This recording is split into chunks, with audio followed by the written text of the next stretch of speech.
Codependent relationships often result in us neglecting ourselves and our own needs.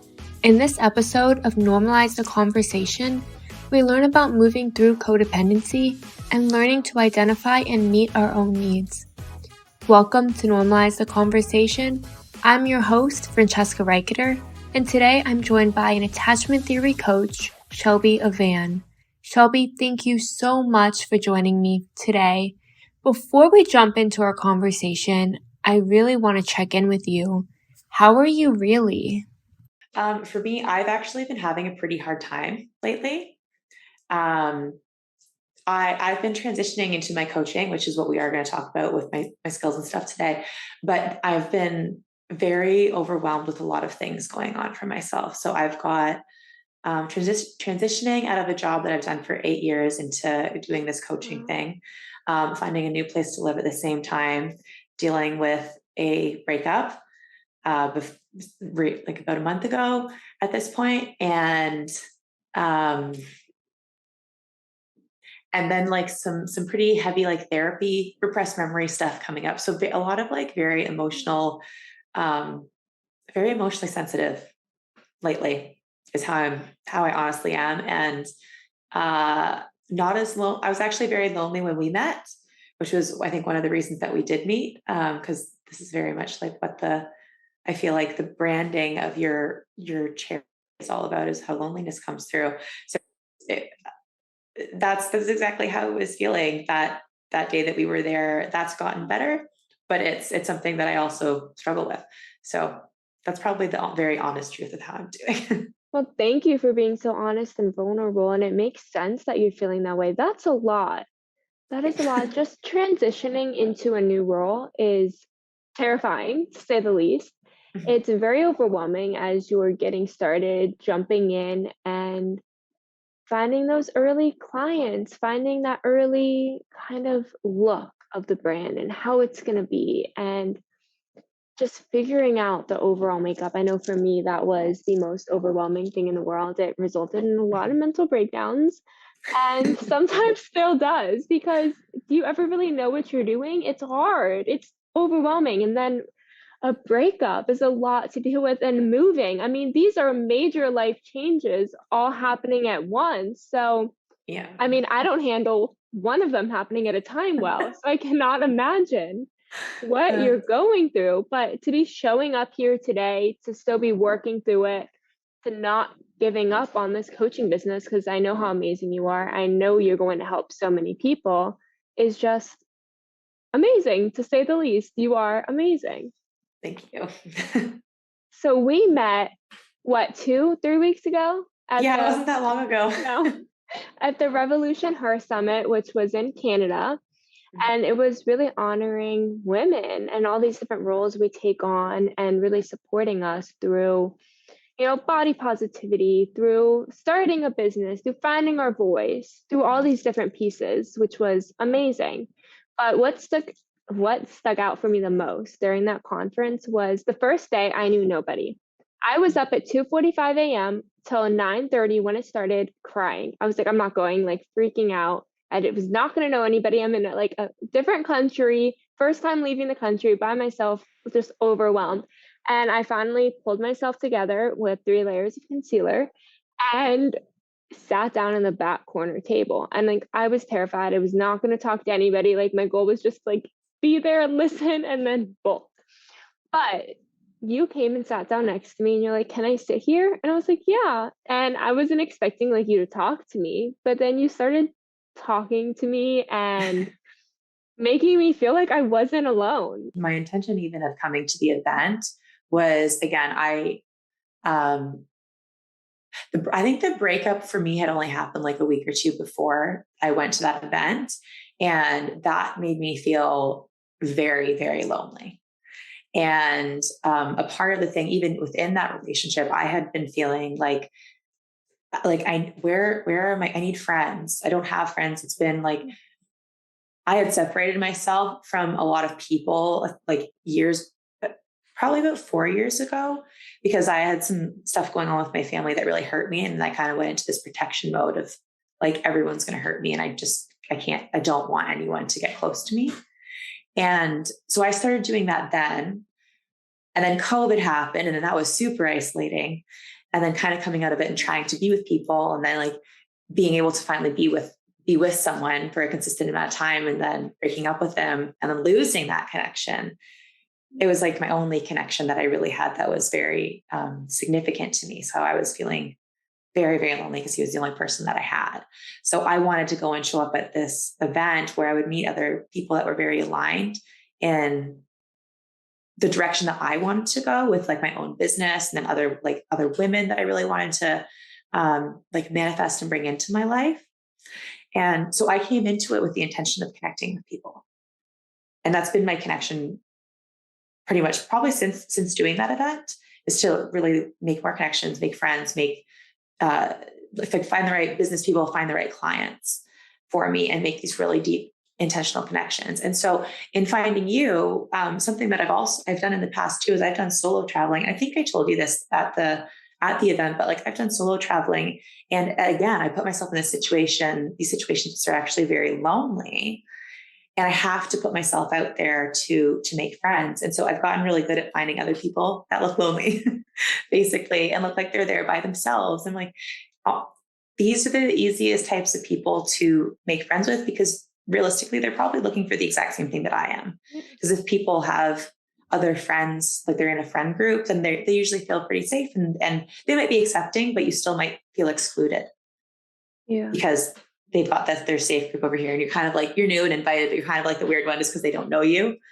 So it makes it easier to approach someone that's already by themselves. And that's why I approached you. But I also very much believe in like law of attraction and being aligned and meeting the right people. It was like solo traveling. I mean, I do it every week now, and it's a lot, and it's overwhelming, and it's hard to find people when they're already in a group, like you said, because you are that odd man out, and you're trying to figure out if you can fit into the group and infiltrate the group. And they're like, why is this person here? And not like in a mean way, but subconsciously, that's kind of how we feel when someone new enters the group. At least that's how I feel sometimes. I'm like, why this group? What's the intention? And it's not like in a mean way, but sometimes those are just like the natural innate thoughts. So it's, everyone seemed to have somebody, and then you coming up to me changed the whole event for me. I felt it took a while. It wasn't until I started talking to you about IMG that I started to like talk. Yeah.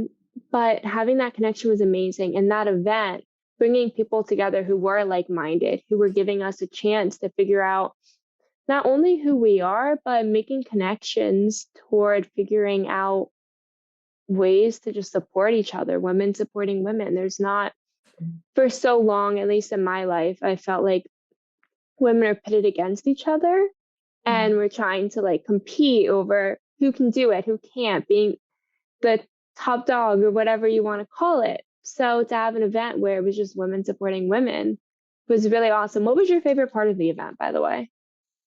I think all of the mental health stuff, to be honest. So there was the one lady who spoke, Kendra Fisher. Yes. And she was the one that was talking about, I can't remember exactly the full name of it, but it's like an anxiety disorder that she realized she had, and she was hiding it. And the impact that she had in the way that she told her story, and how proud she was of being able to hide it. And then hearing a story about a girl that had committed suicide, and then her realizing that like, I'm a part of the problem because I'm proud of myself for hiding this, versus if I had spoken up about this, then people wouldn't have felt, again, so alone, because there's tons of people suffering with something that I have, something that you have, something that she has.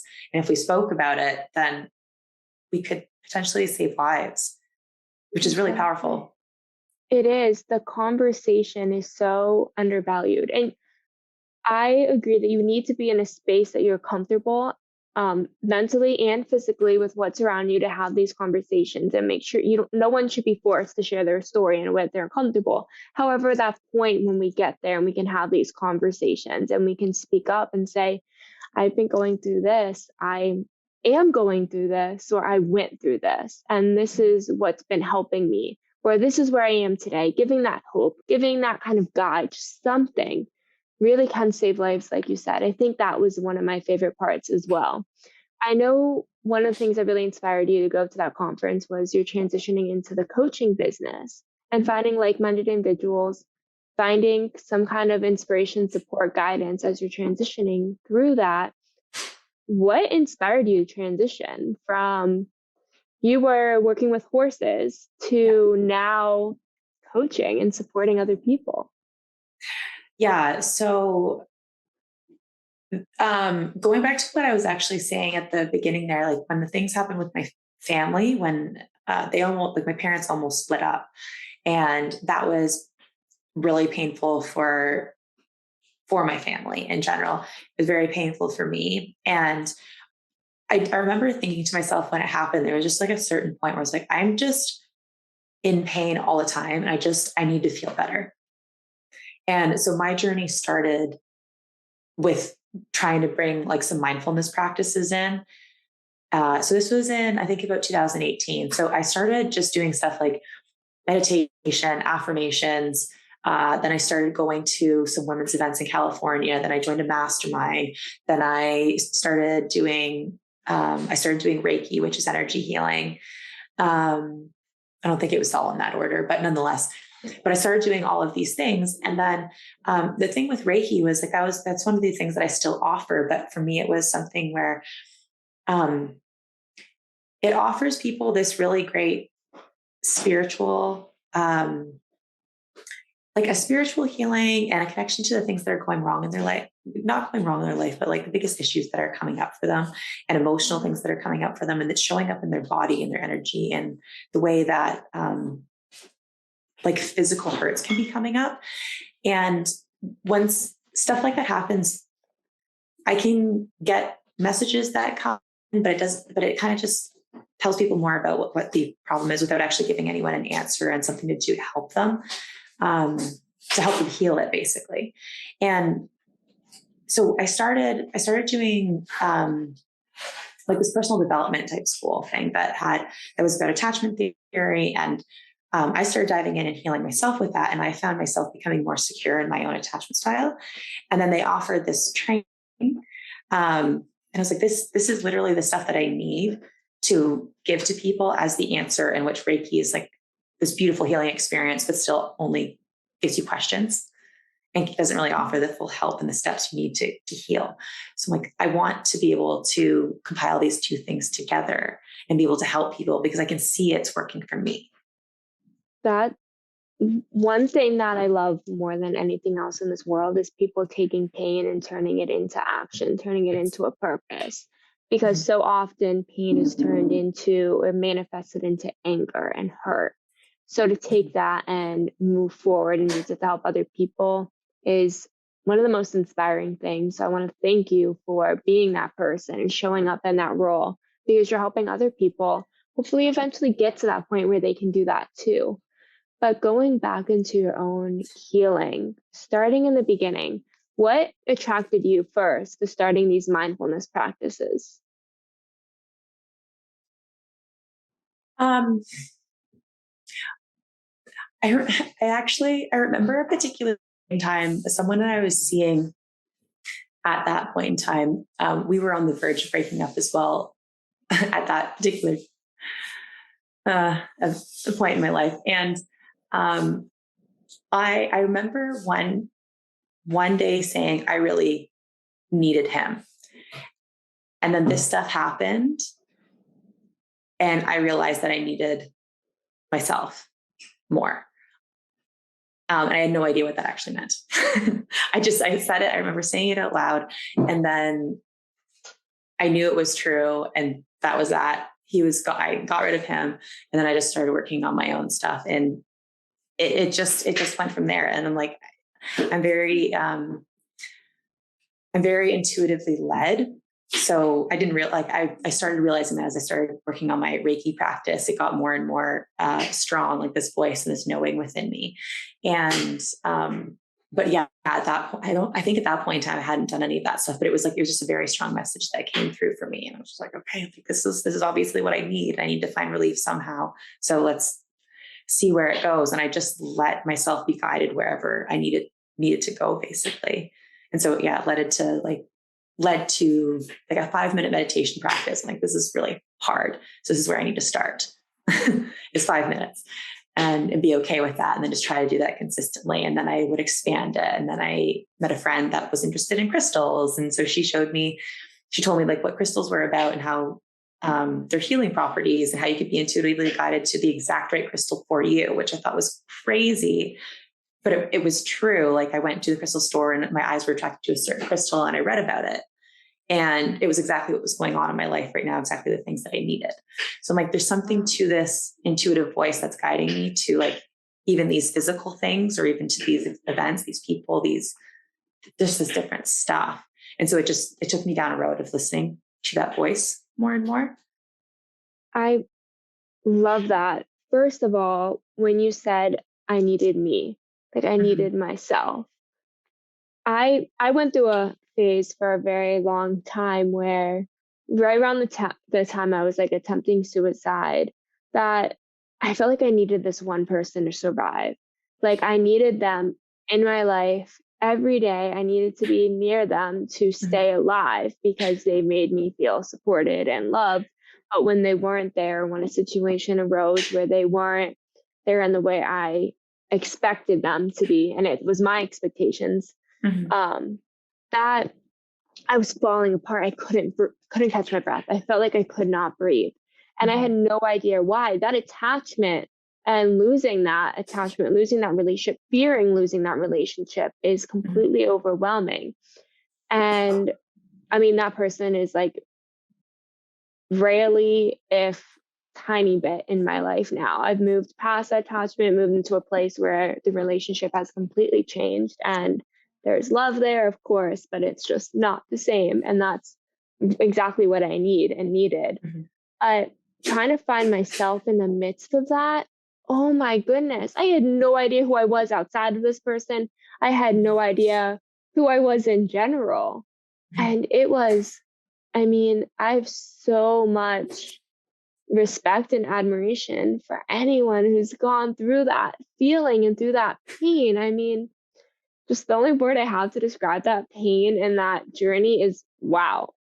Well, it's interesting as you're talking about that, because I can very much relate to exactly what you're talking about as well, with being with really feeling like I need this person. And I think this is actually probably something that a lot of people may have felt more so after with like that isolation time of COVID too.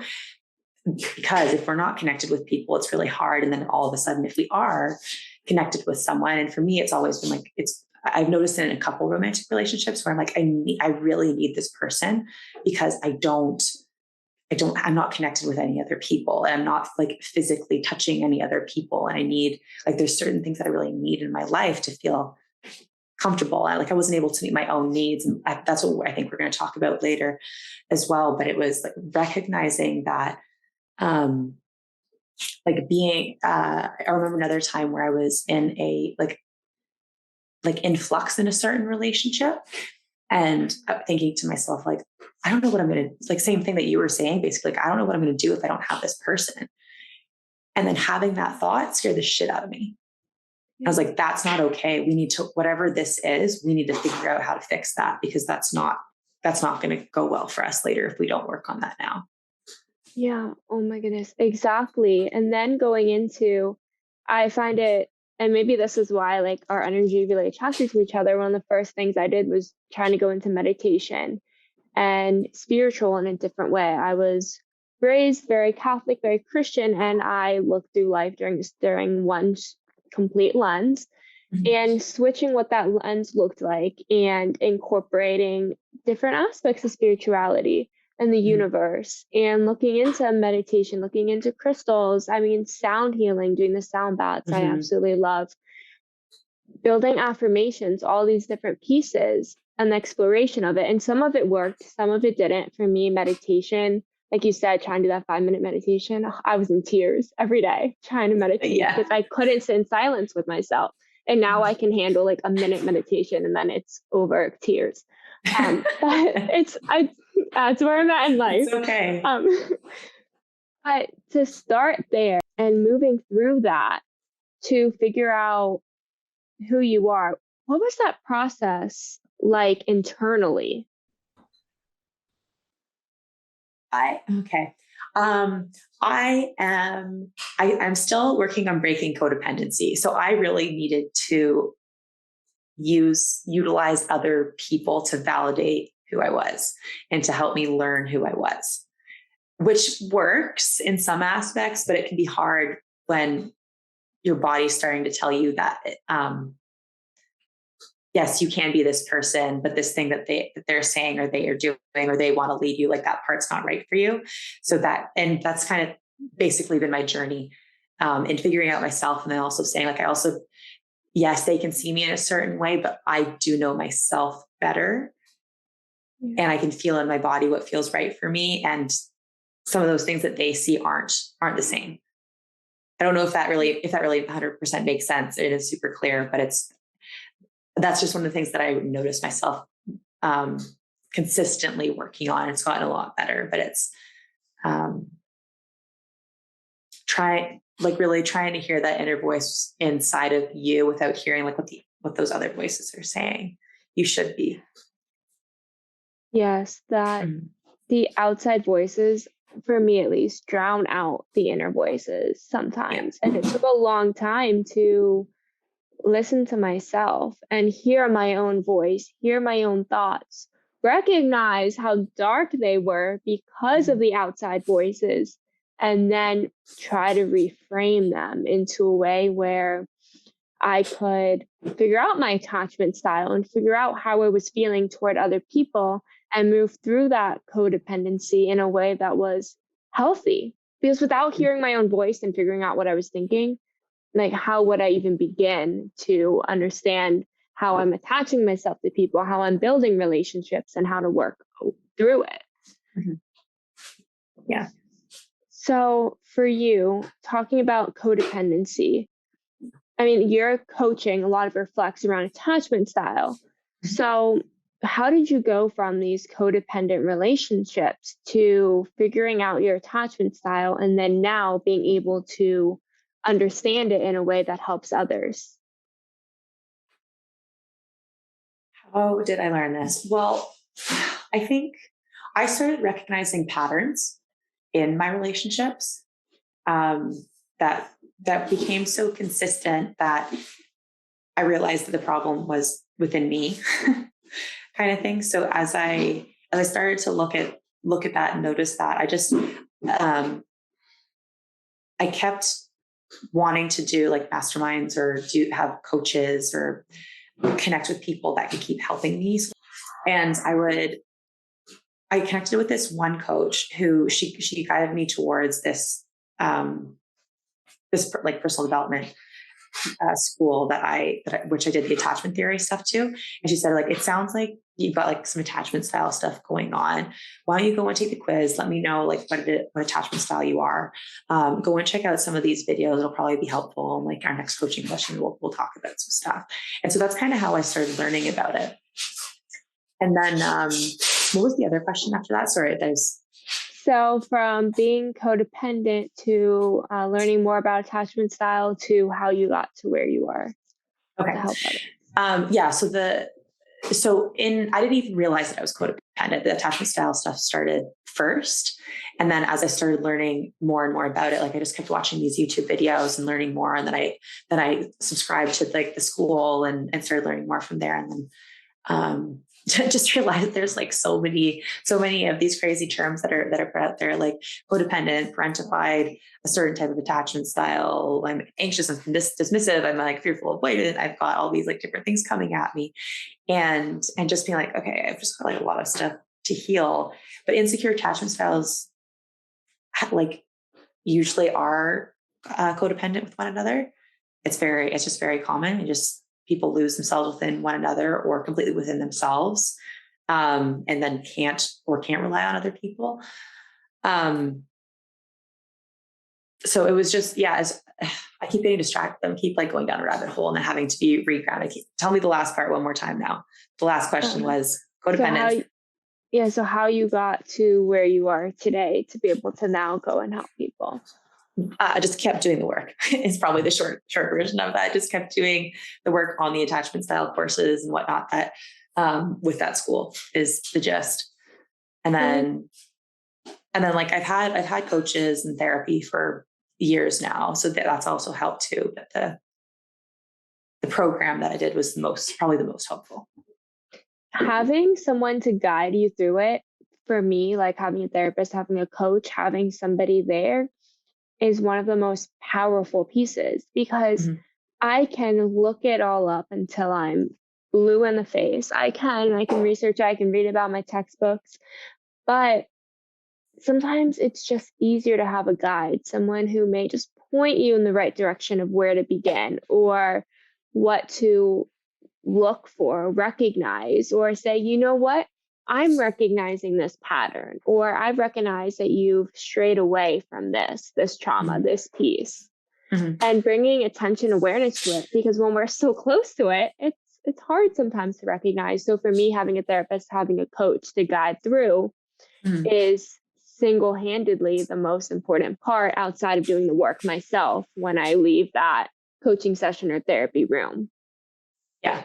Yeah, I agree with that, because like I'm pretty self-aware, but I definitely need people to help point out some of the patterns that I also have, because sometimes it's that is all you need. Exactly. That self-awareness is so hard to come by, and it's so amazing when you get to that, but it's not always as easy. For me, I can be the most self-aware person, and I'm very self-aware, but something may happen and it may take me days, weeks, months to process where it came from, why I reacted the way I did, and why I'm feeling the way I did. But having somebody there, having therapy or a coach, someone that for me once a week is really important, having that person there who I can talk to during it, who I can talk it through. They don't even necessarily have to respond, but having a safe space where I can say, this is what happened, this is what I'm going through, this is what I'm experiencing, and break it down, verbally speak, it makes all the difference.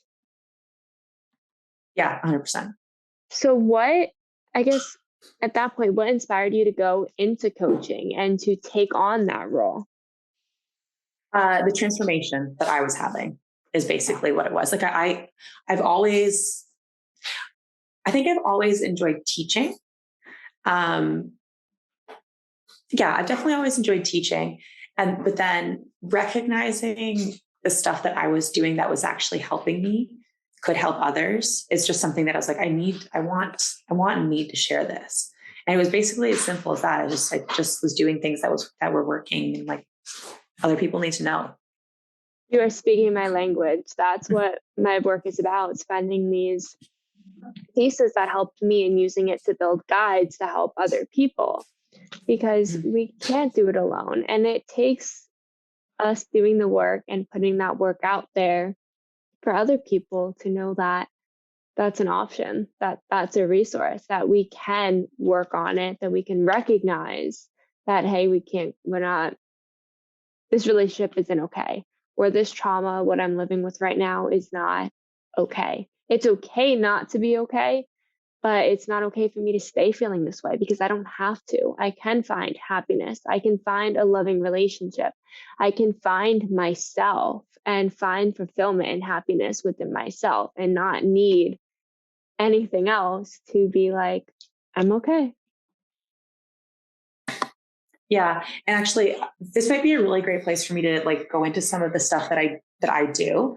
Because I think a lot of the times what some of the problems are with why we end up being in so much pain is because we start telling ourselves these stories that just keep playing over and over in our heads again and again and again. And if we don't stop them and change them and correct them, then we just cause ourselves suffering. And then if we keep repeating those things too, it's kind of like a walking trail. So if you've like just started exploring a new place, like a new, I don't know, field or something like that, and the first time you go and walk through it, there's no trail there, right? Like you'll walk through it and the grass will be bent down. But then if you keep doing it, then eventually over time, there's going to be like a worn out path where you like to go. And that's kind of like the same thing as our brains. So if we keep telling ourselves that bad negative story, then it gets ingrained in there, and it's harder and harder for like new grass to basically poke through, because we're walking and creating a trench. Yeah, exactly. The narrative we tell ourselves, the story we tell ourselves over and over and over again. For me, that story was that I'm not enough, that I'm not good enough, that people won't love me if I don't perform at the top level, if I'm not the best student, if I'm not getting straight A's, if I can't master physics and calculus. Like, those are the stories I was telling myself. And that's so silly, because no one cares if you can do physics or calculus. Unless you're like going into that field, please, like, that's important to know what you're doing. But that's not where like my parents' love was coming from, or my friends' love was not my ability to perform high in these very, very hard classes that caused so many mental breakdowns that I survived through, but not gracefully in any way, shape, or form. But this narrative is so hard. And, the other day, and I realized this narrative was not self-taught, but a lot of it was learned. The other day, I was at my one friend's house, and someone else there, not my friend, we got into a heated argument because politics, and that's something we should never bring up. It's the lesson learned in that situation, because it just did not go well. And these are people that I would like to have good relationships with.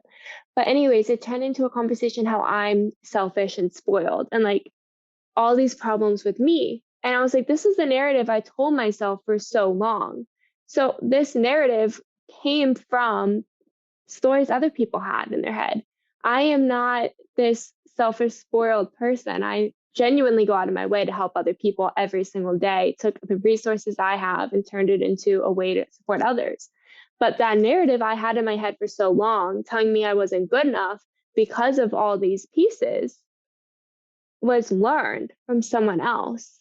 So when you have these voices drowning you out in your head, and it's causing your inner voice to just spiral, how can we learn to reframe these thoughts? Well, the first thing is definitely to make sure that you do have to become self-aware first, taking note of what's going on in your body. Like if you start noticing your emotions, like you're in a bad mood, you're sad, you're angry, if you can kind of go backwards and track back what made you feel that way, then you'll be able to kind of see what's going on from there. Be like, I had an argument with someone, and it made me feel X, Y, and Z. I told myself these stories about myself. That's why I'm in a bad mood. And then if you keep doing that throughout the week, and you say, I had another thing come up with another person, and they said this thing, I had these stories come up in my head. And then you realize, hey, those are the same things from the other day too. So usually you have a consistent, similar story. And so what I have to do is like realize what it is. And then you have to start working to actually be like, okay, no, I am like, I'm not good enough, then you go, okay, how about I start looking at these other ways of how am I good enough? And you just have to say, like, you really have to think about it. And I tell people use the 7 areas of life, which is career, relationships, finances, spirit, mental and emotional. That's 6. There's one more. I can't remember what the other one is off the top of my head. But there's 7 of them. So you can go through there and then just say, okay, like, how am I good enough in my career? Like, what did I do today? Like, I showed up on time. That makes me good enough. Financially, I paid my bills on time. That makes me good enough. And you kind of just like keep going down like that, the list like that, and try to give yourself like, you can actually sit down and do a journaling, like it's called reprogramming, when you start to do the opposites of whatever story it is that you're telling yourself, and just continually do that and try to do it for like 21 days of why you're good enough, and give yourself 10 to 15 things. And eventually your brain will start to shift, and you'll start to see when that story comes up or someone else presents it to you, and like they might fully say to you, dude, you're not good enough. And you're going to say, it's not like, you're going to go in your head and be like, nope, that story is not true anymore. I don't believe that. And then you can just basically like equilibrate your own brain and be like, no, and here's why. You don't have to say it to them because they're not going to believe it if that's what they're saying to you in the first place, right? But you know yourself that you are. When you look in the mirror and have a new narrative, a narrative that's true to who you are, that makes you feel good, that encourages you, I mean, that changes everything. That's one of the very first steps to loving yourself and showing up for yourself and working through what's happened in your life, through experience you have, being prepared for other experiences and that you can cope through them. So, going off that, what is kind of that second step? But okay, so when people, so reframing their thoughts. So basically, like the first thing there that I was talking about, that's actually a core wound that's coming up. So if you consistently tell yourself, "I'm not good enough," that's a core wound that you're working on. So you're reprogramming, like basically like a trauma wound that you've been retelling yourself. So what you want to do from there afterwards is you want to figure out what it is that you actually need. And your needs can look like if you're saying, "I'm not good enough," what is it that I need to do? What do I need in this situation? It might be that, you're talking to someone and they're not understanding you. And that's why you're not feeling like you're good enough, because you just need to be heard properly. Like someone's not getting it. Like, I am good enough. I'm offering value, but you're just like, you're not getting it. And so the need is to be understood, or to be validated, to be heard. Right. And so understanding that, like, okay, how can I give that to myself, or where can I find it from someone else? Like, who is a better person that can help me, that can listen to me and give me this? Or can I journal this stuff out and communicate to myself better, or like figure out how I can maybe say this to someone else in a better way by writing it down a few different ways and trying it, like just trying to do things like that. So yeah, it's like figuring out what the core wound is, and then coming down and understanding what the need is and how you can create a strategy to give yourself that need. Identifying the needs that's actually what I'm working on right now. My next workbook is creating that. That's actually a section I just did, was identifying your needs and figuring out where they all come from. Because for me, I might be on the floor crying and have no idea. That happened the other day. Like, my whole life story is me crying. It's what I'm realizing throughout this episode, this conversation. But where is that coming from? Not only is it for me this fear of not being good enough or letting people down or not doing enough, it's this fear of failing school, of not graduating, getting this degree. It's also this lack of sleep. It's this changing of the time zones. It's this not making time for myself. So identifying all these different aspects and needs to that self-awareness, that reframing the thoughts, getting sleep, setting boundaries, saying no, making time for self-care, recognizing what they are, and then how to move through them, how to meet those needs, what it means to meet those needs, has been a lot of work, but worth it as I move through it. I mean, I slept 11 hours last night and I needed that so much. And it was great to recognize that need and meet that need today. Hopefully meet it again tomorrow, but we'll see. Yeah. Well, I mean, because in meeting you and even just hearing like on that weekend, the craziness of what your life is like, but being a like recognizing how crazy it is, and then seeing how you can find balance in that, right? And what things are really serving you, and what things you like are really giving you life, and then are there things that you can cut out or not? Because like some of the strategies that we do, and I'll just give the example of something that a lot of people do now, of being like, scrolling or binge watching Netflix or something, right? Usually if people are doing that, they're binging on, I'll give my own personal example. I do this because emotional connection is a super high need for me. And scrolling through social media or binge watching television, you're connecting with the people or the characters on there. And that gives like a low grade level of meeting that need, but it's really not quality. So that's why you end up watching so much or scrolling for so long, because you need more of it to be able to meet the need, but it still doesn't really fill the cup, versus like this, like having a conversation with you now, is a really good way to meet an emotional connection need for me, because we're having a proper in-depth conversation of something I'm passionate about, you're passionate about. So it fills that need way better. And that's a healthier strategy versus Instagram and Netflix. Yes, because scrolling through Instagram, I mean, it's a great way to find connection, but it's a great way to find self-doubt, especially for me. That confidence when I see people who have their lives together, or on the outside look like they have their lives together. Can't say that they do, because I don't always know their personal life and what they're going through, and people don't necessarily share it on social media.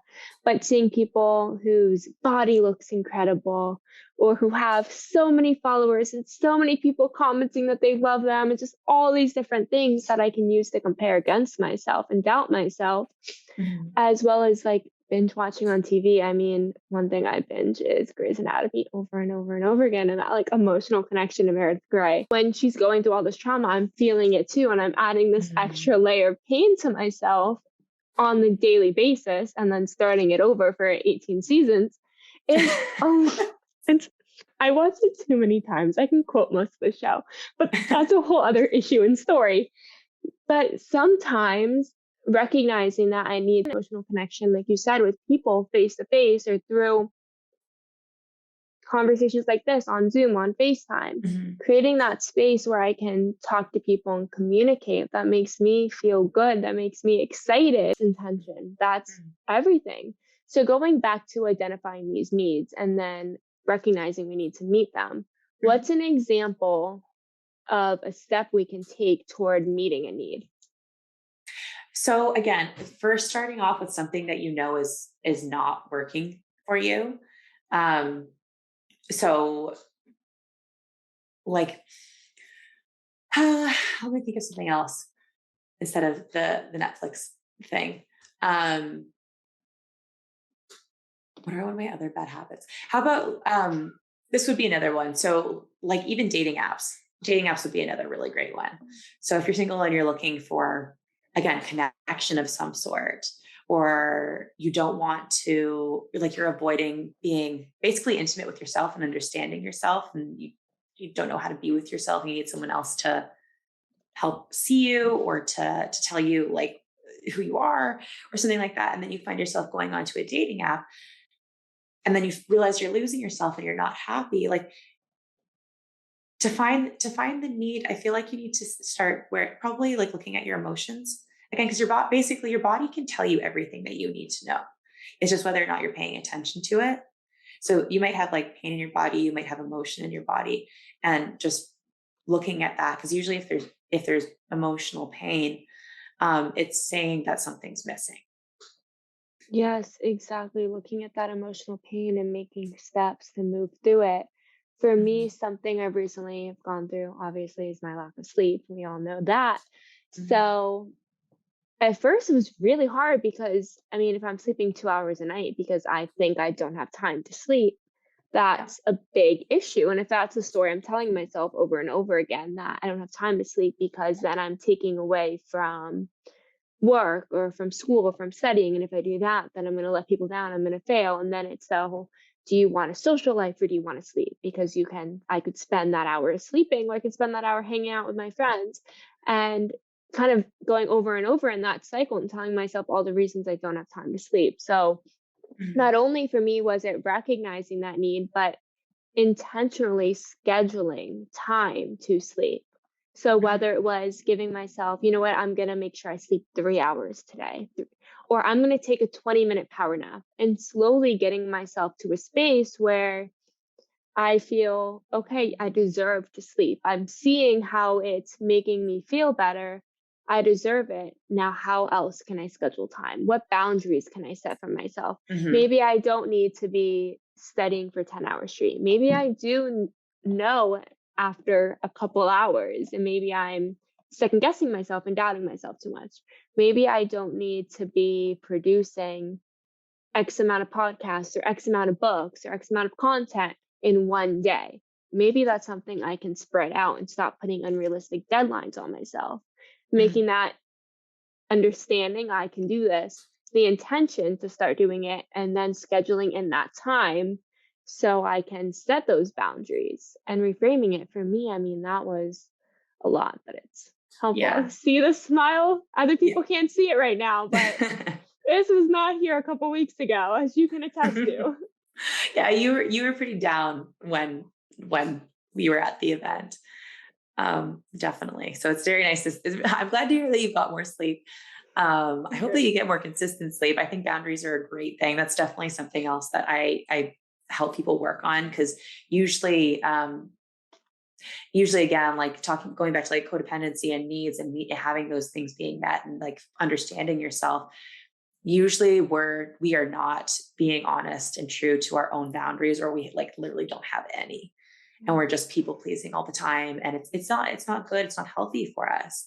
And, yeah, so it's like, that's something else that I try to help people with. But I know, like, even just thinking in the sleep example here too, and hearing that, for me, I think that one of the really great things that people need to, and this would be great for you, is like just to find compassion for yourself as well. Like that's probably literally the biggest thing that I know I kept like writing and journaling, and I was like, compassion just kept coming up in my writings. This is what we need: compassion and grace. And understand, like, one of the things about sleep is actually super healing too. And when you get that sleep, you're able to show up better and be more productive and do all the things that much better, right? Because it's a lot harder if you're tired. And so once we start to, again, it's just like the reprogram and be like, why is it important for me to get sleep? What does that offer me? And how can this actually better what I'm already doing? And so, and if it's that you want to be more productive or still be able to be as that productive, then it's kind of like, this is actually a productivity habit that I really need to include. And I know that consistently sleeping for X amount of hours each night means that I'll wake up refreshed and I'll be able to show up really well to my podcast. I'll be able to be more attentive in school. I'll be able to study better. I'll be more alert. I won't need like 5 coffees, which is really unhealthy for you, right? And just be anxious all the time. And like for me, I like coffee, but I like it as a treat. And I recognize that it will make me more anxious than if I'm using coffee because I didn't get enough sleep. Like, I know that this is an aid, and I know what my real issue is. I need sleep, kind of thing. Cause like, I very much recognize that, because in the job that I do currently, which isn't my coaching part, is it's helping like bring baby horses into the world. And that usually happens in the middle of the night. So when I do that and wake up in the middle of the night, and then the next day I'm like, I need coffee, and I know exactly why I was up in the middle of the night and my sleep was disturbed. Like, I know the remedy is sleep. It's not the coffee. Yes. Coffee in an IV staff is my motto. Yeah. And it's not a good motto to have. I'm drinking coffee at 1 a.m. It's a problem. Yeah. So. Sleep instead. Thank you to everyone listening for coming to my therapy session today. It's been great. I don't know how this hour has gone by so fast. I blinked and it's been almost an hour. Mm-hmm. I obviously love talking with you.